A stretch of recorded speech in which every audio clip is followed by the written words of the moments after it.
Olá, eu sou Thiago Paulo Justino, sou gerente de ensino e pesquisa do HUFGD. Estamos aqui com o magnífico reitor Jones, da Universidade Federal da Grande Dourados, e com o chefe do setor de ensino, Wesley. Professor Jones, sejam bem-vindos aqui ao podcast da Gerência de Ensino e Pesquisa, do HU. A gente tem feito alguns vídeos, formativos com pessoas, ilustres, e a gente estava planejando há algum tempo, trazer o magnífico aqui para essa conversa, Gostaria de saber como é que foi a história do senhor ser reitor, como que isso aconteceu, Poderia contar para nós aí como é que foi Sem dúvida. Olá a todas e todos, é uma alegria grande estar aqui com vocês, com o colega Thiago, o colega Wesley, e estar num lugar que é também e muito a nossa Universidade Federal da Grande Dourados, a UFGD, que é esse espaço diverso, múltiplo, pesquisa, extensão, atendimento, inovação, cultura e ensino. E é muito legal, então, estar aqui com vocês que participam dessa dimensão diretamente, que é o ensino, sempre articulado com a expectativa e a perspectiva da aprendizagem. Daqui a pouco, gostaria de avançar um pouco nessa discussão sobre ensino. E como me tornei reitor? Me tornei reitor em função de uma campanha bonita que fizemos em 2019, eu junto com o professor Etienne Biasotto, junto com a professora Cláudia Lima, que naquele momento concorreram respectivamente a reitor e vice-reitora, e eu fui convidado para participar da coordenação de campanha e depois acabei fazendo parte da lista tríplice. Só que em 2019 até 2022 tivemos um momento muito difícil na universidade. A gente considera talvez o momento mais complicado da universidade, fundamentalmente porque perdemos a autonomia no que tange a escolha de nossos representantes máximos da universidade. Então tivemos 3 anos de reitorias pro tempores, que também colocamos como uma construção de intervenção na universidade, e que impossibilitou que o professor Etienne e a professora Cláudia assumissem a universidade. E, de maneira muito surpresa, eu sou nomeado ano passado, em final de junho, e hoje tenho a companhia do professor Etienne como nosso pró-reitor de avaliação e institucional planejamento, e a professora Cláudia como vice-reitora. Eu tenho dito sempre que estar na reitoria me é um presente que eu devo fundamentalmente ao professor Etienne e à professora Cláudia e todos aqueles que apoiaram o projeto em 2019, que era o projeto Unidade UFGD. Junto a esse presente, me coloca um desafio enorme de dar conta das questões, das demandas, dos problemas, mas também pensarmos as potencialidades que nós, enquanto universidade, enquanto UFGD, enquanto HU-UFGD, temos como possibilidade de melhorar e avançar no atendimento, na pesquisa, na extensão e no ensino para a comunidade interna da universidade, mas fundamentalmente para a comunidade externa, abarcando um conjunto grande e diverso de municípios aqui do Cone Sul do Estado. Portanto, é ao mesmo tempo um presente e um desafio à reitoria nesse momento, já há um pouco mais de um ano na gestão. Legal. Me diga o seguinte, a gente tem essa mudança no ano passado, final do ano passado, fim da intervenção dentro da universidade, e também mudança política, A gente sai de um governo antidemocrático, para uma conjuntura aí, um conjunto de pessoas que investem na democracia, né, com a eleição do Lula. Enfim, e a gente tem mudanças, né, justamente nas políticas públicas voltadas para educação e saúde, principalmente, né, para nós aqui que estamos dentro do hospital e que estamos dentro da universidade. O que tem de bom chegando aí? Porque está sendo divulgado o PAC, a gente tem alguns investimentos, e o que você pode dizer desses novos ventos, né, essa coisa grandiosa que muda e que nos emociona, que nos motiva, né, a estar ali nessa direção, e você como reitor está direcionando isso, né? A educação, o ensino superior na nossa região. Me fala aí, me conta. Muito legal, Wesley. O próprio entusiasmo deste momento, ele vem da forma como você coloca para a gente. Esse teu entusiasmo, essas tuas palavras, seriam impensadas no ano passado. Então, a mudança de conjuntura política de 2022, 2023, reacende a esperança e a expectativa naquilo que nós, servidoras e servidores públicos, precisamos ter e temos, que é o mais caro, que é a abertura radical dos nossos espaços, da nossa formação para o público. A dimensão da servidora, servidor público, é uma relação direta com o público. Nesse sentido, nesses dois elementos que são centrais na universidade, que é a formação em graduação e pós-graduação, e aqui no HU, na formação também, que é a formação de profissionais que fazem a sua formação na relação com as necessidades e as demandas do público. Nesse sentido, nós precisamos aprofundar as possibilidades desse público estar cada vez mais presente na universidade e no hospital universitário.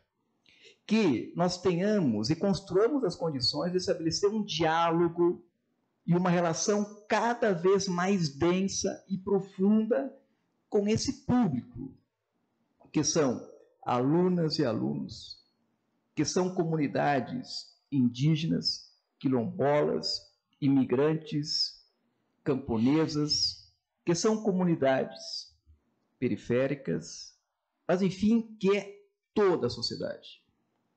Então, a nossa abertura para um diálogo franco na construção e no entendimento das demandas sociais. Nesse sentido, Wesley e Tiago, a universidade passa por um novo momento. E esse novo momento coincide, então, com essa mudança importante na concepção e prática do pensar e fazer educação pública e saúde pública.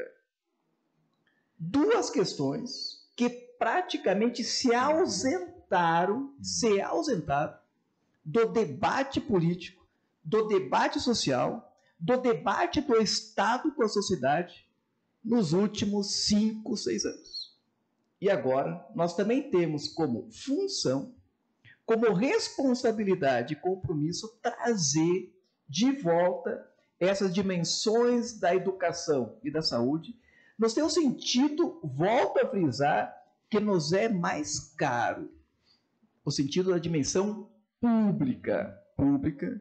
Por isso, um conjunto de políticas que possibilitam o ingresso de discentes na universidade, mas também essa relação, fundamentalmente aqui no HU, o FGD, a dimensão da relação nossa com o SUS, Sistema Único de Saúde, que é fundamental para a gente poder avançar no atendimento daquelas pessoas que mais precisam de uma saúde pública e de uma educação pública de excelência, de qualidade e com profissionais comprometidos com as demandas sociais e, portanto, que precisamos estar sempre alertas a essas demandas que nos chegam e, portanto, nessa abertura que eu insisto que é uma abertura necessária e radical.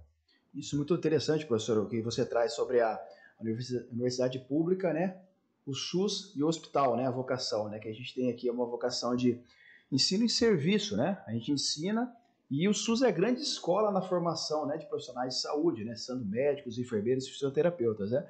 E eu vejo interessante trazer essa discussão, a importância do SUS, como a gente viu na pandemia, né? Com a questão da vacinação, a questão do atendimento, né? Mas agora, recentemente, eu tenho conversado com os alunos a questão, por exemplo, do Faustão, uma pessoa famosa aí, em termos de Brasil, está na fila do SUS para transplante cardíaco. Então a gente vê que os hospitais universitários, as universidades, elas estão presentes nesses procedimentos de alta complexidade, são fundamentais para treinar equipe, para fazer captação de órgão, né? Então a ciência das universidades é fundamental, né? E nós aqui como HU, a gente agradece essa interação com a universidade, porque nós precisamos muito da universidade aqui ter essa parceria, né? Expandir não só assistência, mas também ensino, né? Tornar o HU referência da macro-região aqui, né? Quem sabe fazemos transplante aqui também, né? Um tempo aí. Mas eu acho interessante trazer essa discussão, a importância do SUS, né? Do sistema de saúde, e a gente defendê-lo, né? Ficou, alguns anos atrás, a política, né, de subfinanciamento, pouco investimento, né? E agora a gente está vendo uma nova fase de investimento, inclusive a gente está feliz, né, com a questão do PAC, né? Que nosso hospital vai ser contemplado, né, com verba para ampliação da maternidade e obras na enfermaria de clínica médica. Isso é muito feliz a gente ter investimentos. Porque a gente sabe que é um investimento que faz o país crescer, né? A gente precisa, né? Gera emprego, rotatividade, e a gente pode expandir o atendimento público à população também, né? Isso é muito... A gente fica muito feliz, né? Logo no primeiro ano de governo, né, do mandato, já ter investimentos. Um hospital que ficou muito tempo aí sem, né? Sem ter investimentos públicos aí ou atenção. Né? Claro. E quando a gente chega aqui no HU, quando a gente entra no HU, a gente anda pelos corredores, visita as trabalhadoras, os trabalhadores, médicas, médicos, enfermeiras, enfermeiros, técnicas e técnicos, colegas terceirizados, conversa com as pessoas que são atendidas aqui e sente e percebe, constata que nós estamos num espaço de alta excelência, de atendimento de referência, e que certamente essa qualidade traz uma dimensão técnica no atendimento, mas também uma dimensão humana, articulando então todo o aparato racional, formal, técnico no atendimento, mas também um atendimento que precisa cada vez mais compreender esses sujeitos na sua diversidade. Tanto que também o hospital é para nós uma referência no atendimento a uma população diversa de Dourados e região. E um dos aspectos muito importantes dessa dimensão é que, veja só, o SUS se coloca como possibilidade para um dos principais apresentadores da mídia brasileira, que é o Faustão, mas também se apresenta e deve se apresentar para o atendimento de pessoas que historicamente não tiveram nem oportunidade de assistir à televisão, de comprar uma televisão, muito menos de ser visto na televisão. Então, esse princípio também ligado à condição pública da saúde, como princípio de justiça social, que abarca também essa diversidade de sujeitos e numa condição em que o Faustão não pode e não vai furar a fila de ninguém. Muito pelo contrário. Ele também participa numa condição de semelhança e igualdade a todo mundo que aguarda uma cirurgia daquela dimensão, daquela complexidade. Por isso que o hospital, por isso que a atuação nossa, de vocês, de todas e todo hospital, é fundamental para a gente, mas é fundamental para quem chega aqui e constata que a educação precisa, pode e deve se colocar como atendimento, que não é um atendimento necessariamente impessoal, mas é um atendimento que busca construir a possibilidade de vida, de existência, de bem-estar para todas e todos, indistintamente da pessoa. E nós, o HU, então, aqui, uma das referências no atendimento da população indígena regional, inclusive é uma referência no Brasil inteiro. Isso é fundamental para a gente. O que nos coloca, então, por fim, desafios fundamentais, que é, por exemplo, aprender um cumprimento em Guarani, em Baixapá, por exemplo, né? E, portanto, estabelecer um outro tipo de relação, que é um desafio intercultural nosso. Porque o processo de saúde, um hospital universitário, que é um processo de educação, que é um processo de ensino-aprendizagem, também é um processo de ensino-aprendizagem das relações humanas e nessa humanidade as diferenças que compõem cada ser humano. Não importa de onde vem, não importa onde trabalha, mas importa fundamentalmente que aqui precisa, deve e é atendido da melhor maneira possível. Muito interessante a questão indígena, né? E a gente está trabalhando dentro do hospital para promover essas políticas de inclusão, né? Por exemplo, uma coisa que a gente tem observado, né? Devido às questões culturais, idiomas, às vezes os indígenas eles não têm dificuldade de se locomover, então está sendo instalados placas, né, com a nomenclatura indígena. Há uma semana atrás foi muito interessante uma discussão, eu aprendi muito culturalmente, foi uma discussão com os povos indígenas, esteve aí para discutir a possibilidade de ter uma casa de reza aqui dentro do HU, muito bacana, assim, a gente entender o contexto cultural. Eu acho que a gente tem esse dever aqui, a terra era dos índios, né, a universidade é federal, a gente tem que ter essa parceria, atender essa população aí da melhor forma possível, né, e até formar médicos, né, indígenas, né, enfermeiros indígenas, a gente tem que chegar eu acho que essa missão social é importante, né? Uma coisa interessante do SUS, né, eu tenho essa visão, que é uma das maiores políticas sociais que teve no Brasil até hoje, eu enxergo o SUS, né? E aproveitando que o professor é historiador, geógrafo aí, isso vem um pouco do estado de bem-estar social, né? Como que você pode... É importante as pessoas entenderem isso, de onde que veio essas políticas do SUS, do NHS da Inglaterra, de que contexto eles surgiram, né? Até para a gente valorizar, né, essa política de equidade, justiça, né, e universalidade. Isso é muito importante, Tiago, porque nós precisamos entender que um Estado forte não é um Estado forte para os políticos, é um Estado forte para a sociedade. Então, no embate ideológico, parece que há uma tensão, uma oposição entre Estado forte e sociedade. É o contrário. Um Estado forte é a possibilidade que nós temos de construir políticas, que são políticas, por isso, públicas, que dão conta das necessidades e demandas sociais. E são coisas um pouco diferentes. Eu acho que há atuações necessárias do mercado, que estão relacionadas àquilo que nós chamamos de liberalismo econômico, mas também há atuações necessárias do Estado.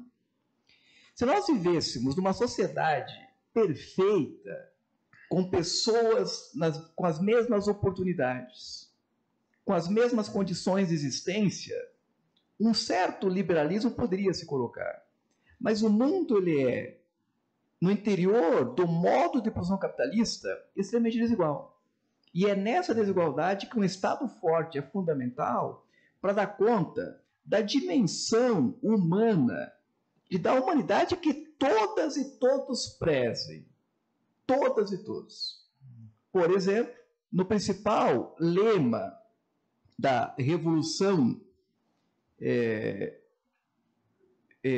da sociedade moderna contemporânea, que é a Revolução Francesa, que é liberdade, igualdade e fraternidade. Então, se nós entendemos que uma sociedade moderna contemporânea, ela é fruto dessa tríade, nós temos que levar a sério essa tríade. E também incorporar nessa tríade um outro elemento que eu acho que é fundamental. 2 elementos. Um já comentei antes, que é justiça social. A outra dimensão é a dimensão da reciprocidade. Reciprocidade. E hoje, quando se pensa também em educação, e quando se pensa em saúde, no sentido amplo, o mais amplo possível, nós não podemos perder de vista que a saúde pública ela está ligada a condições de vida que extrapolem a condição da saúde do corpo. Porque esse corpo humano está relacionado com um conjunto de coisas, de seres e de ambientes. E olha só, vou contar para vocês uma história. Se me permite, Tiago, Wesley. Fique à vontade. Eu andava há mais ou menos 20 anos no interior da Amazônia. Eu morei 4 anos em Rio Branco, no Acre. E na minha condição também de geógrafo, eu tenho a função de andar, de caminhar, de conhecer espaços, territórios, paisagens, lugares distintos. E uma dada semana, fizemos um trabalho de campo junto a um assentamento agroflorestal no interior da floresta, numa cidade chamada, um município chamado Acrelândia, num assentamento agroflorestal com boa parte da mata ainda intacta, da mata nativa ainda intacta. E nós, então, percorrendo a mata, nós chegamos na casa de um senhor chamado Manuel. E o Manuel se dispôs, então, a andar conosco no meio da mata, por aquilo que eles chamam de varadouros, que são pequenos caminhos dentro da mata. Chegando num certo local, ele para, eu estava junto com 20, 25 alunos, ele para diante de uma enorme árvore chamada Samaúma, mais ou menos 80, 100 metros. E diante daquela árvore, ele diz para nós assim, pergunta, vocês sabem o que é aquele cipózinho que desce lá da copa para baixo? Não, você não faz ideia.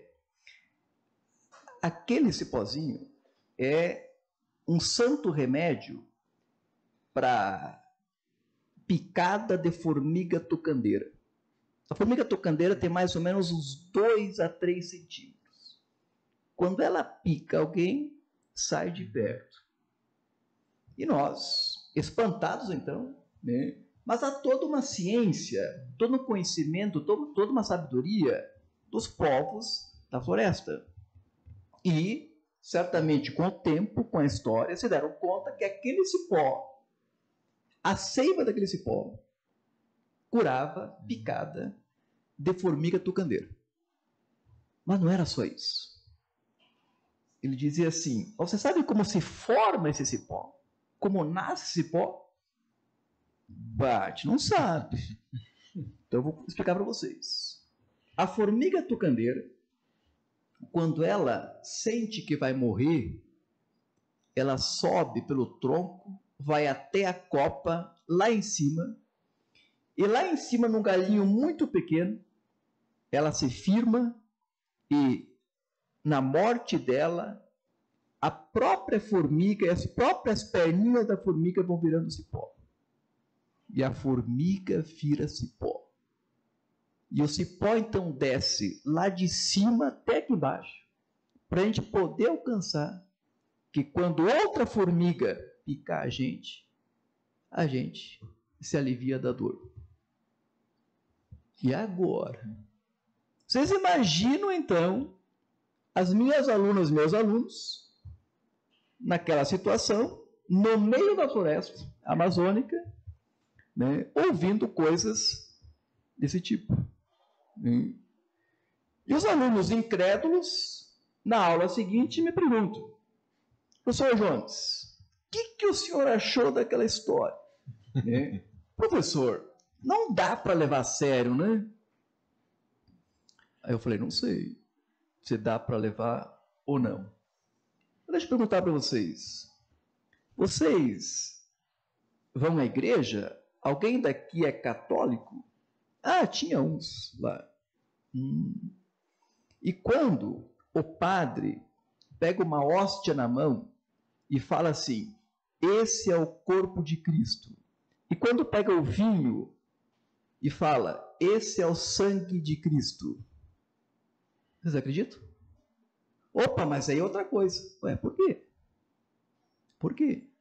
Há uma transubstanciação do pão em corpo, do vinho em sangue. Por que não haveria de haver em outras dimensões de vida, de existência, a transubstanciação da formiga e cipó? O que está mais certo? O que está mais errado? Talvez nem seja certo ou errado. Talvez seja expressões das relações que as pessoas têm nos seus lugares. Nos seus lugares. E na relação de gentes da floresta com a floresta, elas vão construir os seus modos de existência nessa relação com as coisas, com os animais, com as plantas, com os rios, com os bichos da floresta. Então, nessa dimensão do humano, ela necessariamente está relacionada com as dimensões do não humano, da natureza, dos prédios, das coisas. Então, quando alguém chega aqui no HU-UFGD e entra nele, as coisas do HU-UFGD, as suas e os seus profissionais, os seus equipamentos, os seus prédios, o seu chão, os seus leitos, o seu medicamento, precisa também ser esse elemento de transubstanciação que ajuda o corpo e todas as outras possibilidades de existência relacionadas a uma condição também espiritual, diria, que está ligada à nossa forma de nos relacionarmos com o outro. Não é, Tiago? Uhum.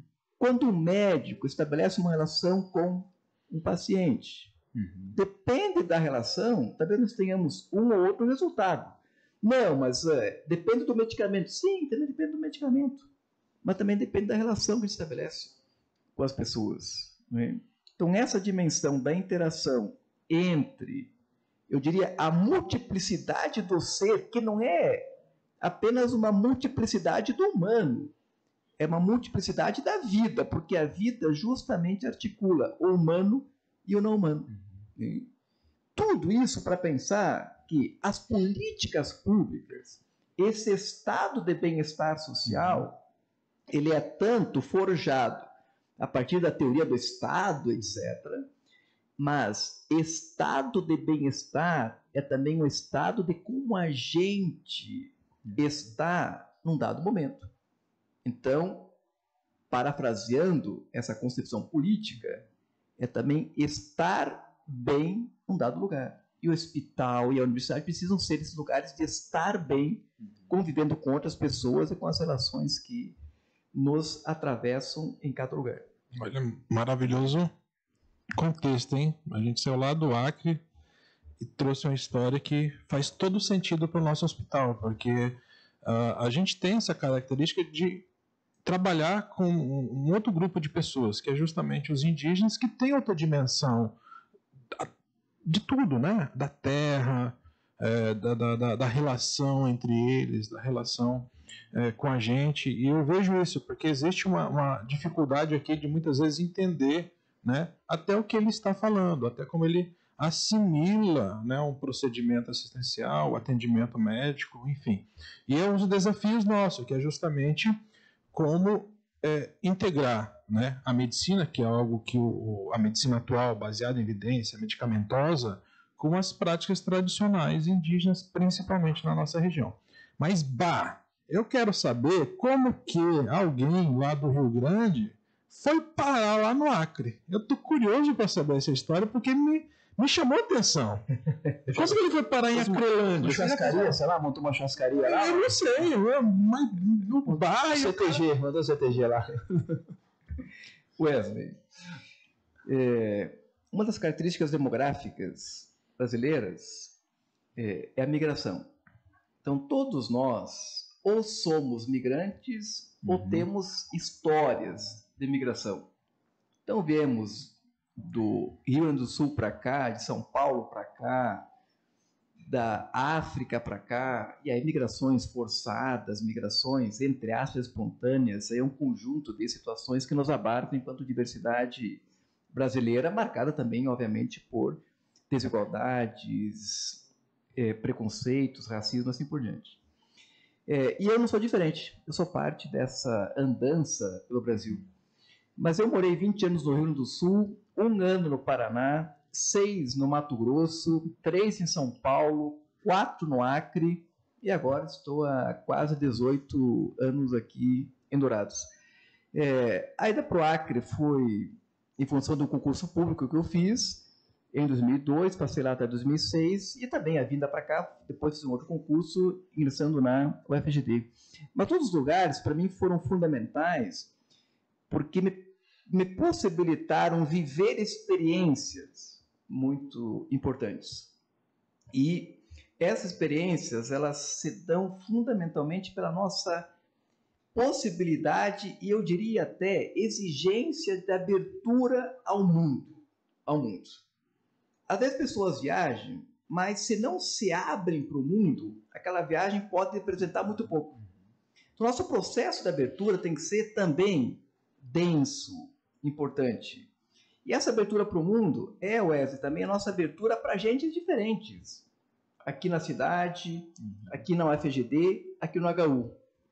Por isso que eu apontei antes, além de liberdade, igualdade, fraternidade e justiça social, que eu também mencionei, a reciprocidade. E essa reciprocidade também me parece um elemento fundamental para a gente pensar também que o que a gente colocava antes, que é a relação ensino-aprendizagem articulada com pesquisa, com extensão e o conjunto de programas, de ações que a gente desenvolve na universidade no HU. E essa reciprocidade também é importante pelas andanças que a gente faz, Nós podemos nos acomodarmos em algumas situações, o que não é bom para a gente. Mas é a andança, o estabelecimento da relação com a diferença, que também se coloca como desafio para a gente, que eu acho que a gente consegue avançar na reciprocidade, no atendimento e na relação mais densa e necessária, que é nosso papel enquanto professor, enquanto servidor, né? E enquanto reitor de instituição pública da qual nós fazemos parte. Por isso que o professor é geógrafo, né? Andou todos os estados quase do Brasil, né? Quase todos, né? A questão da relação médico-paciente que a gente conversou anteriormente aí, a gente sabe que tem a parte técnica e a subjetividade, né? A subjetividade é muito importante. Os HUs, eles são produtores de conhecimento, né? Então, eu acho que nós aqui, como tem uma área que tem uma população indígena, a gente tem que talvez produzir, né, aumentar essa subjetividade dentro do hospital para conseguir ter uma melhor relação médico-paciente e uma terapêutica mais adequada, né? Eu acho que a gente tem uma escola para aprender com eles aí e algumas coisas que a gente pode até trazer para a medicina, né, tradicional. Então é muito interessante a subjetividade e objetividade junto, né? Porque a medicina eu costumo falar que ela é arte e ciência, né? Tem um lado de arte, né? Você pode dar o mesmo diagnóstico para o paciente com determinados médicos. Ele tem a questão arte e humanas, né? É o que a gente tem trabalhado bastante aqui no HU também, né? Então, a gente tem feito agora, não sei se o professor ficou sabendo, a gente trouxe o curso de artes cênicas aqui, estamos fazendo uma parceria pioneira, né? Nós, o pessoal da Unicamp e acho que o pessoal do Canadá está trabalhando com isso. A gente está desenvolvendo, os alunos do 4º ano estão desenvolvendo cenas, né? De situações de relação médico-paciente que acontece no hospital e a gente fazendo uma simulação, que é o método MIT, né? Então, é bem interessante, a gente conseguiu trazer. E a gente está aprendendo um monte com a questão, eu lembrei disso porque o professor colocou, você tem que se abrir, né? Quando a gente se abriu para aprender com as humanas, a gente se torna mais humanos, a gente não torna um engenheiro da saúde, a gente torna um médico, né? Então acho que a gente tem que trazer, né? Acho que os cursos para cá, a universidade tem que estar dentro do hospital aqui, né? Vários cursos, não só medicina, enfermagem, né? Eu acho que essa experiência de trazer a arte cênica está sendo muito enriquecedora e um desafio, né? Muito grande para nós aqui, mas muito enriquecedor. Eu acho assim, é a humanização, né, da saúde que a gente tanto fala, trazer, né? Então uma hora nós vamos trazer o professor para ver, os meninos estão adorando ali, né? Daqui a pouco eles vão sair com 2 graduações. Ótimo, acho essa muito legal que você colocou também, Thiago. A vida da gente, nas práticas nossas, nas relações nossas, nós, no geral, repetimos um dia atrás do outro. Como assim? Nós tendemos a fazer no dia de hoje o que a gente fez no dia de ontem. E assim a gente vai vivendo. Vivemos lá nos 50, 60, 70 anos, uns mais, uns menos, né? Mas uma questão que é importante pensar é que esse dia, essas práticas nossas, esses fazeres nossos não precisam ser iguais àquilo que a gente fez ontem. Então tem uma dimensão da vida, da ciência, do conhecimento, aquilo que nós chamamos de racionalidade, né? Ou de razão. O que eu tenho constatado muito e tentado fazer é que a dimensão da razão, ela não precisa necessariamente estar separada da dimensão da emoção.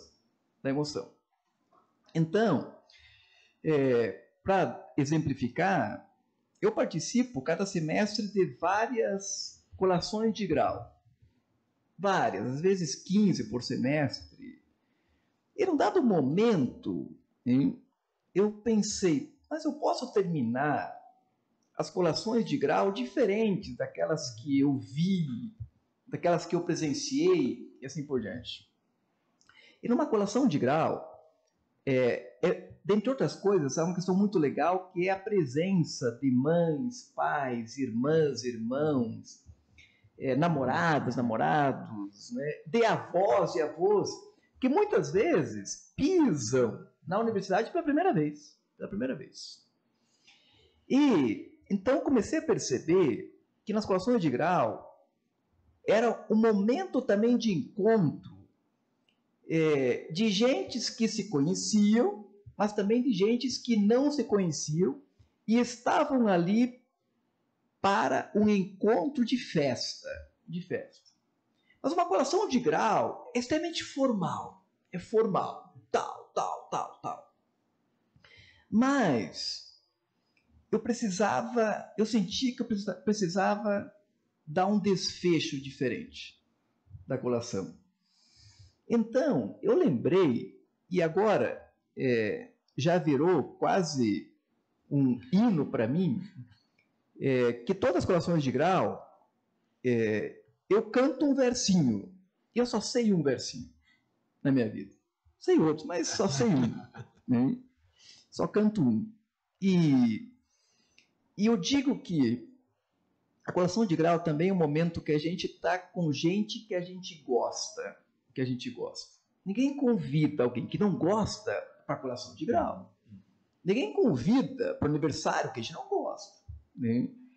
E quando a gente está junto de gente que a gente gosta, né, a gente não quer nunca mais esquecer aquilo e guardar para a gente tira uma foto. Né? Eu sempre digo que tem gente que gosta tanto dele mesmo que ele coloca a foto dele no celular. Ele abre a foto da foto dele. Né? Ele se ama, cara, né? Tem gente que coloca da namorada, do namorado, tal, da esposa, tal, do marido, assim por diante, ou da família, tal. Então, no final da colação, eu chamo todo mundo para uma grande foto e declamo um versinho que é assim: eu vou pegar um retratinho e colocar numa medalha com seu vestidinho branco e um laço de cambraia, colocá-la em meu peito onde o coração trabalha. Mas eu não falo apenas, eu canto. E eu canto, as pessoas não entendem.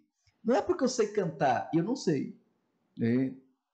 Não é porque eu quero animar alguma coisa apenas. Não, é porque a dimensão da vida, como eu já falei antes, articula a racionalidade e a emoção. Mas depende da gente.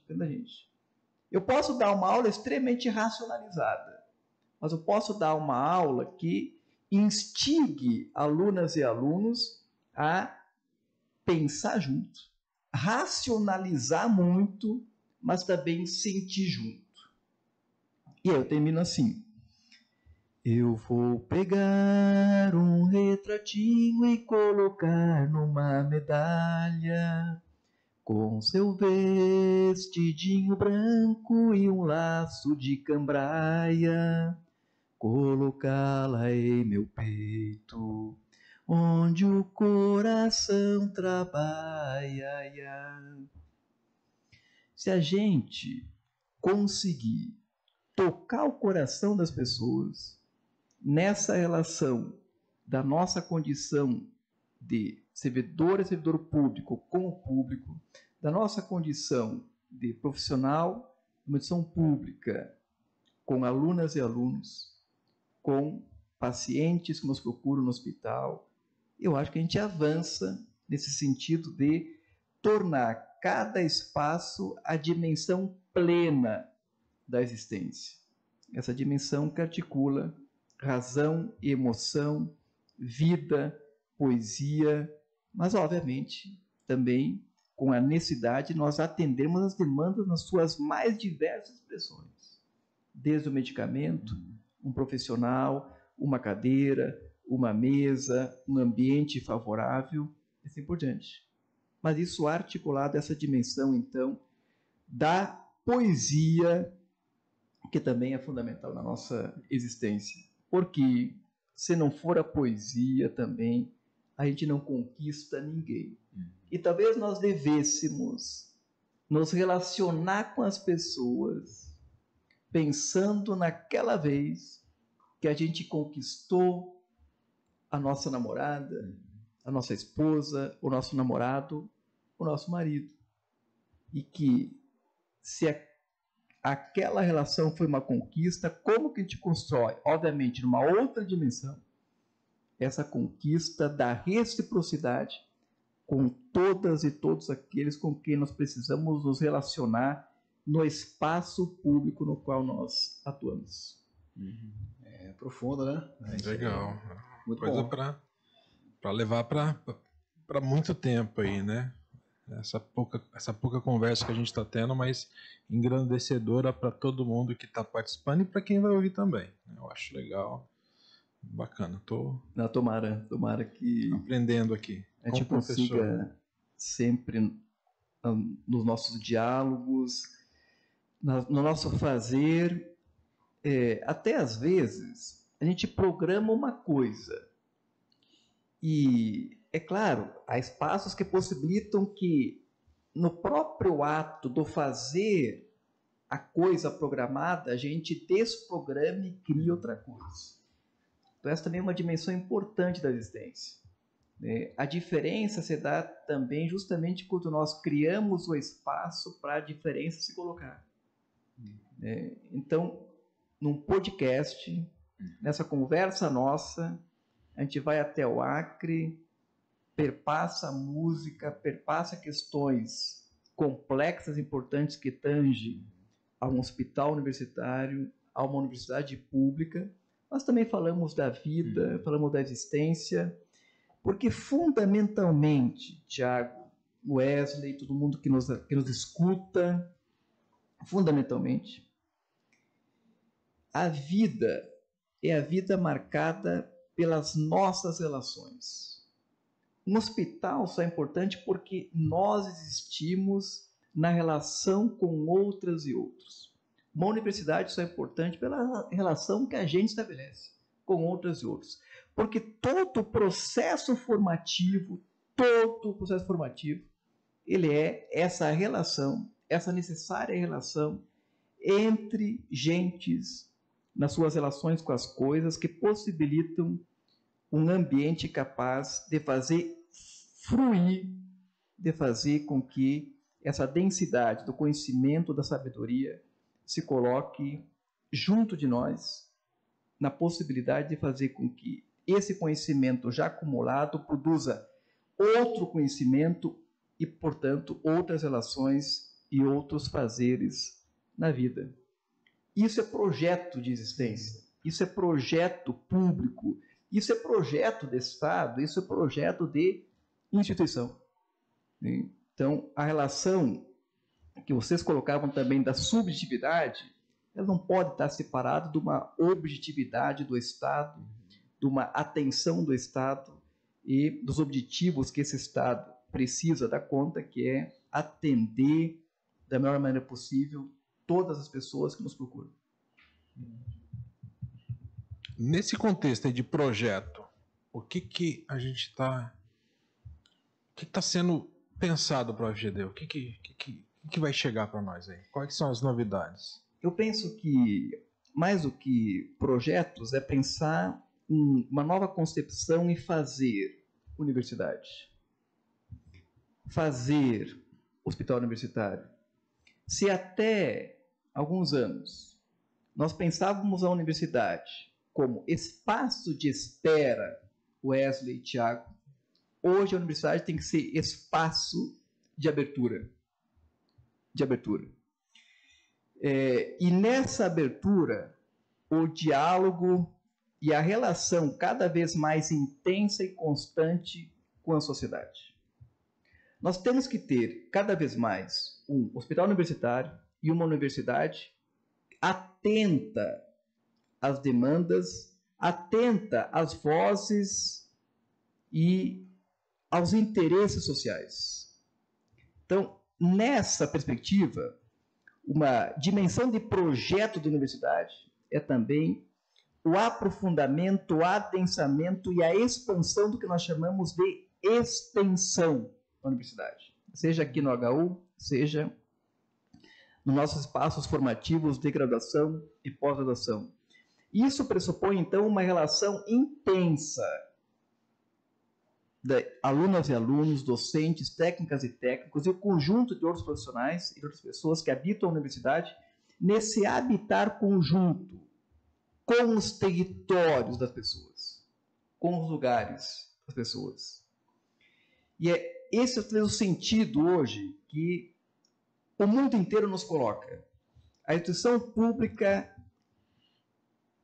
não pode mais ficar no compasso de espera e tem que estabelecer essa relação. Esse, para mim, é o projeto da universidade. Há licenciaturas atuando nas escolas. Que legal. A nossa formação docente como professores universitários, ela não pode estar descolada da formação inicial e da formação continuada de professores e professores da educação básica. Nós precisamos estar juntos, tanto lá quanto aqui. Quem atua nos cursos ligados à produção de alimentos, agricultura, pecuária, nas suas mais diversas dimensões, da grande produção, da pequena produção, precisa estar junto hoje com quem produz, seja numa grande propriedade, mas fundamentalmente nas pequenas propriedades e nos territórios que demandam de conhecimento, de tecnologias e de apoio naquilo que nos é muito caro, que é a produção de alimentos, que, portanto, é a produção da vida. Isso vale para os cursos ligados à saúde, engenharia, educação, não importa. Todos eles tecnológicos e assim por diante. Então, uma atenção hoje redobrada em nós nos colocarmos como antenas desses anseios que chegam da sociedade. Me parece que esse é o grande projeto que nós precisamos insistir. Portanto, todo projeto nosso, toda ação nossa, toda captação de recurso precisa estar extremamente antenada com essas demandas que nos chegam de fora. Eu acho que esse me parece o grande desafio nosso na universidade e aqui no HU.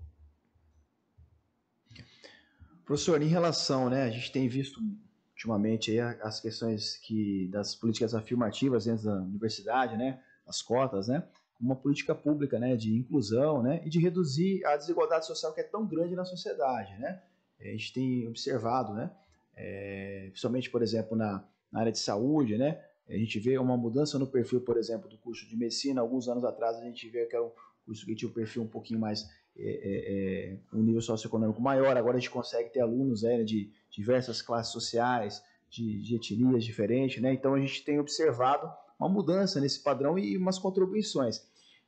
A gente sabe que isso pode reduzir um pouco a grande desigualdade social que é o Brasil, a gente vê isso, né? Isso na saúde é importante porque a gente formar determinadas populações ali, a gente consegue colocar na área de saúde, porque a gente sabe que há lugares que os médicos, né, a população não chegam para atender, a gente consegue fazer isso.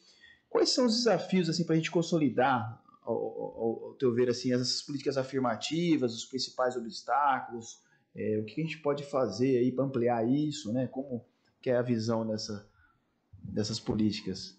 Nós precisamos definitivamente dar conta da inclusão cada vez mais ampla de grupos historicamente com muita dificuldade de ingressarem na universidade. Ampliar o percentual de cotas é fundamental. Ampliar o conjunto de sujeitos nessas cotas. Ampliar e construir as condições necessárias para que concursos públicos deem conta, efetivamente, da entrada desses sujeitos que, historicamente, tiveram muito mais dificuldade de acessar os serviços públicos.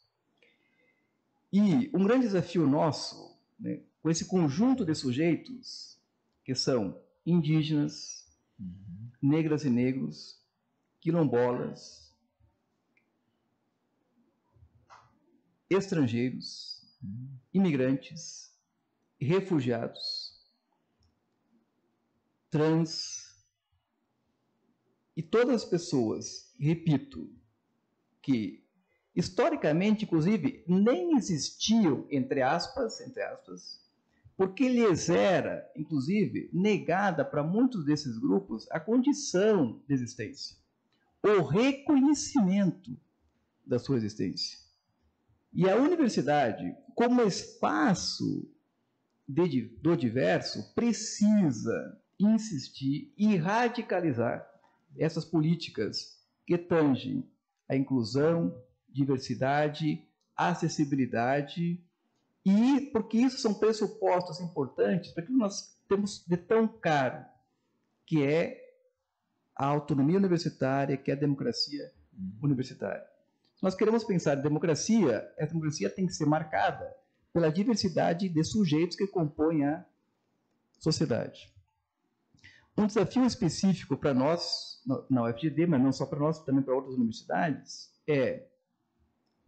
por exemplo, concursos públicos para docentes com grande possibilidade de inclusão de indígenas.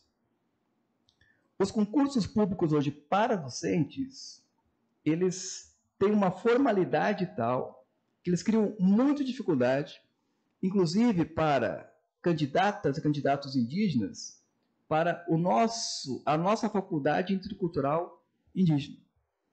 Então, nós temos que criar as condições formais, mas também políticas, para darmos conta dessa inclusão. Porque, na medida, Wesley, Tiago, que há um ingresso desses grupos na universidade, eles vão se formando enquanto graduação, pós-graduação, mestrados e doutorados, e, portanto, extremamente capazes, né, pela sua formação, mas também pelo conhecimento e saberes que trazem, de participar na universidade como docentes. E nós temos que garantir e construir as condições para esse acesso. Portanto, o processo de inclusão pressupõe, por isso que eu reafirmo, nós temos que sair da universidade. Inclusive, nos comunicarmos com uma parcela da sociedade que ainda desconhece a existência de uma universidade pública, de qualidade, gratuita. Então, esse desconhecimento não é mero desconhecimento, é também parte de uma política histórica de exclusão. Então, rompermos de maneira drástica os limites da universidade é também possibilitar esse processo de democratização da informação e que, por sua vez, pode levar a essa maior participação da diversidade na universidade, porque os próprios termos rimam. Universidade rima e precisa rimar cada vez mais com diversidade. Legal, legal. Isso é realmente interessante, o professor traz a extensão, né? Eu lembro do livro que eu li do Rubem Alves, falava justamente sobre isso. A universidade ela precisa chegar, né, na população, né? E aí não se fechar só em laboratórios, mas fazer também essa questão da extensão, chegar, né, e a gente tocar, né? Então achei importante também trabalhar essa questão, né? E o HU tem essa vocação, e uma coisa muito importante dos hospitais universitários, que eu acho que a gente tem que brigar mais por investimentos, é que além da questão da assistência, os hospitais universitários eles são validadores de tecnologia, né? Então, por exemplo, temos patologias que são próprias da região, algumas doenças que cometem as etnias indígenas, e aí aqui nós temos que produzir, né, conhecimento, ver, pesquisar, né? Nós temos um problema muito sério de saúde pública aqui, professor, que ao meu ver é negligenciado, que é o índice de suicídio em populações jovens indígenas. É o maior do mundo, a gente pega a faixa etária de adolescentes. Eu, na minha prática como médico psiquiatra, eu raramente vi suicídios em pacientes muito jovens, mas a gente pega as estatísticas daqui, é alarmante, né? Nós temos questões aí questões pulmonares, né? As doenças pulmonares obstrutivas que acometem a população, então a gente precisa ter, né, eu acho que essa vocação aqui, né, de entrar ali, estudar mais essas doenças, entender o que acontece aí, né? Ver a questão cultural e ver a questão patológica também, né? Quem sabe, algum tempo, até eu falei, brincando com o Wesley, a gente consiga ter uma unidade do hospital universitário lá dentro, né? Fazendo uma ponte com o hospital, né? Quem sabe no futuro, né? Temos um braço. Futuro próximo, hein? O HU, a UFGD, apoia plenamente essa iniciativa e é um desafio enorme nosso, né? E a gente precisa construir a proposta e construir os caminhos para fazer com que isso se torne uma realidade. Parece muito legal. Agora, veja só. Uma constatação muito importante nossa é o encaixamento do conhecimento e da nossa atuação nas caixinhas disciplinares não funciona mais. Não há mais condições de nós termos formação, seja ela graduação ou pós-graduação, marcada por uma disciplina que não dialogue com outras. Então, você falava, Tiago, de uma questão ligada à ciência médica, mas que necessariamente precisa dialogar com a antropologia, com a sociologia, com a história, com a geografia, com a linguística, e assim por diante. Então, nessa dimensão, se nós insistirmos na dimensão da diversidade, a diversidade não pode ser apenas um elemento para os outros. Tem que ser uma questão para a gente. E, portanto, precisa atravessar a nossa formação e a nossa formação continuada. Nós podemos dar desculpa, Tiago Wesley, que da nossa formação, lá nos anos 90, 80, um pouco mais, um pouco menos, não existia essa perspectiva da da multi ou da transdisciplinaridade. Tudo bem, mas agora nós sabemos que nós precisamos atuar nessa perspectiva. Portanto, nossa formação continuada. Aí você dá o exemplo antes, Tiago, de uma ação, de uma atividade envolvendo a tua área médica com artes cênicas, é de um diálogo, né, até inusitado para a nossa realidade.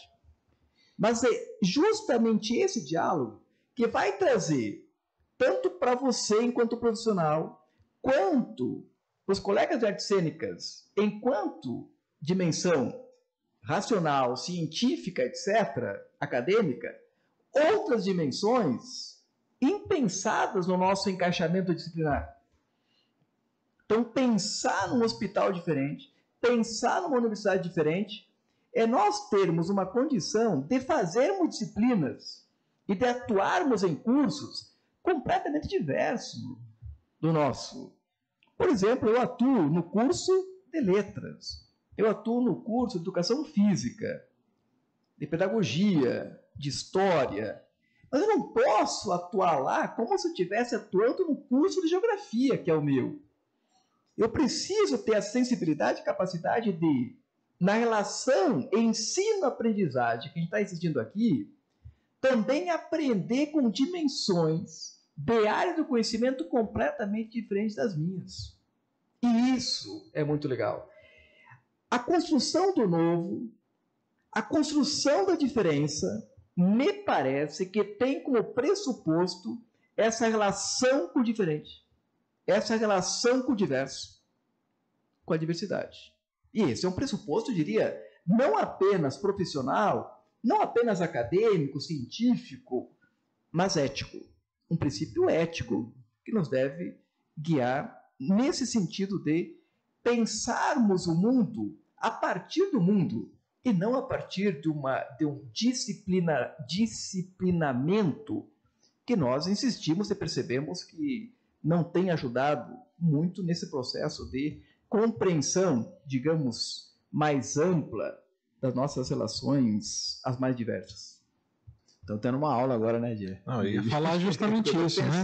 Olha, essa é uma aula, não foi uma entrevista, não foi uma conversa, eu acabei de ter uma aula aqui que eu não tive em todos os meus estudos, e espero que vocês que assistam, vão assistir posteriormente esse vídeo também aprendam muito, porque foi muito enriquecedora essa conversa. Um adendo na experiência que o professor colocou aqui, hoje nós iniciamos a atividade de artes cênicas aqui, a professora Carla, né? Está fazendo a parceria com a gente, veio aqui, começamos a atividade no hospital e encerramos lá na caixa preta da Artes Cênicas. Nós levamos os acadêmicos de medicina lá, então hoje nós fizemos lá. Eu achei muito engraçado, alguns tiraram foto, eles ficaram encantados, mas não conheciam. Passaram já 4 anos na universidade e não conheciam. Então essa é fundamental, essa interdisciplinaridade é fundamental, né? Acrescentar, e a experiência está sendo muito enriquecedora, porque eles gostaram, né, da atividade. E como a professora Carla colocou, a vida imita a arte imita a vida, então através daquelas vivências eles puderam desenvolver essa questão da relação da humanidade e da técnica, né? E a gente vê como que é importante ter essa experiência, né? A gente já vinha há algum tempo planejando, foi indo, mas agora eu acho que deu certo a experiência, né? Foi muito válida aí, e hoje tivemos um feedback muito positivo dos alunos da medicina, né? Para nós era um desafio, porque nós somos uma área muito cartesiana, né? Você sabe, é classificatória, né? O médico é muito classificatório e trabalhar com a subjetividade sempre é um dilema, né?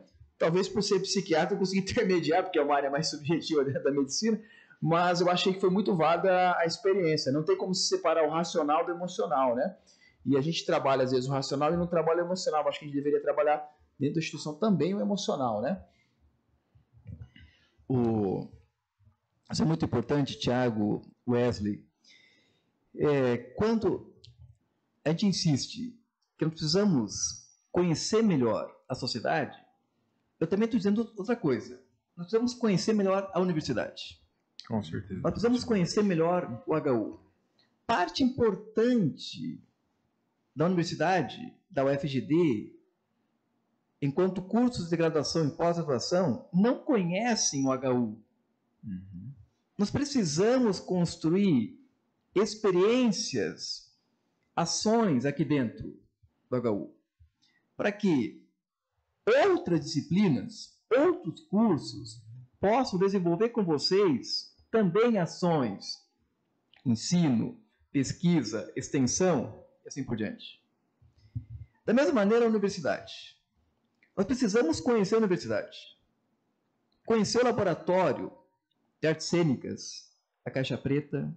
Precisamos conhecer cada faculdade, e no interior de cada faculdade há espaços muito interessantes para viver esses espaços, para compreender como que o curso de letras, por exemplo, constrói uma espécie de espaço de criação literária, de criação de experiências de ensino-aprendizagem, num espaço completamente diferente de uma sala de aula, de cadeiras, quadro, e assim por diante. E na universidade nós temos muitos desses espaços. Mas se nós não sairmos da sala de aula, da nossa sala de aula, a gente não acessa esse espaço. Portanto, é um imperativo nosso, acadêmico, científico, fazer geografia na universidade. Não o curso de geografia, mas fazer geografia no sentido de andar na universidade, de conhecer os espaços da universidade. E é isso que eu faço em todas as minhas disciplinas. Pelo menos 1, 2, 3 aulas minhas de uma disciplina, de qualquer disciplina, eu ando pelo campus. E é muito impressionante, porque geralmente alunas e alunos têm experiência de um espaço na universidade, que é o espaço único de sala de aula. Perfeito. Mas isso é um desafio para nós também como docentes. Nós, docentes, precisamos rever a forma como nós atuamos em sala de aula e qualquer outro espaço. No tempo do TikTok, não é mais possível, ou não apenas só passarmos 3 horas de sala de aula, com o mesmo movimento didático-metodológico. Como é que a gente também inaugura outras formas de exposição, outras formas de apreensão do conhecimento, aliado hoje ao mundo digital, por exemplo. Mas, além desse mundo digital, nós temos um mundo na universidade que a gente precisa acessar, que a gente precisa construir. E é nessa relação de, eu falei antes, em outro sentido, mas de andança na universidade, que a gente tem tudo para construir um conhecimento muito diferente, Tiago, Wesley, daquele que a gente tem. Mas esse conhecimento nosso precisa ser exposto para outros conhecimentos, portanto, para outras formas de pensar o mundo e fazer o mundo, para que então o novo se crie a partir disso, o novo se produza a partir disso. Por quê? Um clichê agora. Se a gente sempre faz as coisas da mesma forma, os resultados sempre serão os mesmos. Perfeito. Se a gente consegue fazer uma coisa um pouco diferente, nós temos aí sim a possibilidade de colhermos alguma coisa diferente. E não tem problema em errar, Thiago, Wesley, nesse processo de sala de aula, esse processo de ensino-aprendizagem. Isso é parte do nosso fazer. O que nós temos que fazer também é construir esses espaços de interação da diferença. Espaços de interação da diferença. Para nós também nos construirmos enquanto diferença e possibilitarmos, então, o sentido que eu estou insistindo com vocês, que é o sentido da reciprocidade no viver, no andar, no estudar, no aprender, no ensinar, na extensão, na pesquisa e assim por diante, que é o nosso lugar que a gente se faz, que é o lugar do hospital universitário, que é o lugar da UFGD. Fico muito feliz por ter estado com vocês, É uma alegria enorme para mim pensar na vida, pensar nas coisas, eu acho que isso nos anima para tocar a existência e fazer, e para usar um termo poético na vida, de novo, o Manuel de Barros tem uma palavra que é transfazer. Nosso papel também, acho que é transfazer uma conversa, transfazer uma entrevista, transfazer um podcast, e isso também é transfazer a própria forma de pensar e a própria forma de viver. E então vocês aqui me transfizeram nesse momento e estou muito feliz por esse processo de transfazimento. Muito obrigado, Thiago. Muito obrigado, Wesley. Prazer é meu. Gostaria de agradecer, né, ao professor Jones pela disponibilidade de vir aqui, né, de sempre estar vindo nos eventos do HU, né, sempre estar participando. Eu acho que a gente está numa fase muito legal de integração hospital-universidade. Aqui é um braço da universidade, é um campo aberto. Temos que trazer mais cursos aqui, é o desafio nosso aí, né?